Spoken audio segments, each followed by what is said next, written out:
channel, and today we are going to be talking about microwaves. Well, have you ever cooked a food in a microwave? Well, if you haven't, then you should. Because today I am about to tell you about microwaves. This is so exciting, right?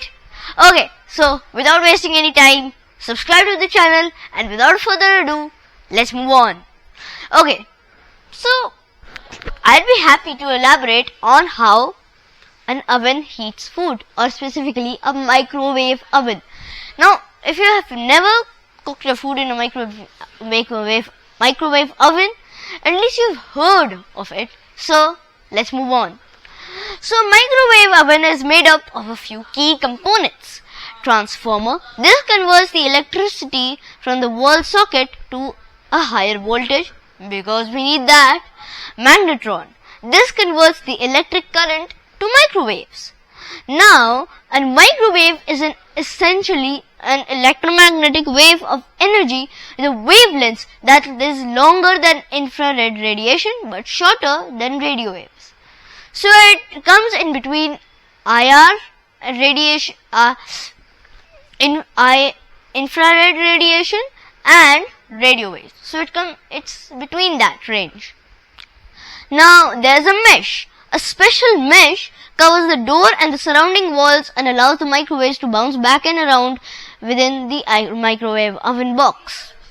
When you start cooking, the magnetron takes the high voltage electricity produced by the transformer and converts it to microwaves.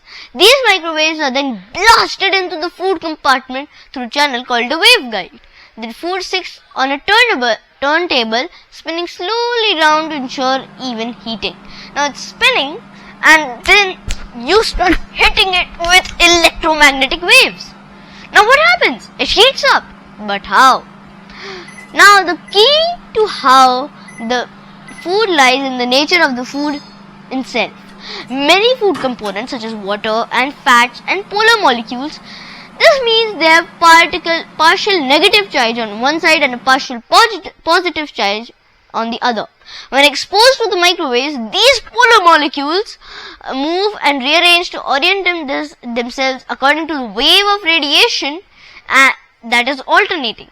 This motion, stimulated by the microwaves oven microwaves, produces heat and collisions that transfer that energy throughout the food. So if we go into a molecular level, the microwaves don't damage the food, but they make those molecules go back and forth. And when they crash into each other, it produces heat. So this heat heats up the food evenly and much faster than a normal conventional microwave. Now, this process is known as dielectric heating. It is important to note that microwaves induce tiny movements that generate heat in the food itself and not in the surrounding. So, if you took a temperature outside the food, it would be cold. Seriously, like cold. If only the microwaves didn't interact with it. But if you take the temperature of the food itself, it would be hot. Yeah, this is the power of microwaves. Now, the heat is then conducted throughout the food. Now, despite their small size, microwaves carry a huge amount of energy. One drawback of microwaves is that they can damage living cells and tissue. This is why microwaves can be harmful to people and why microwave ovens are surrounded by strong metal boxes that do not allow the waves to escape. In normal operation, microwave ovens are perfectly safe. Now I hope this gives you a good understanding on how microwaves work.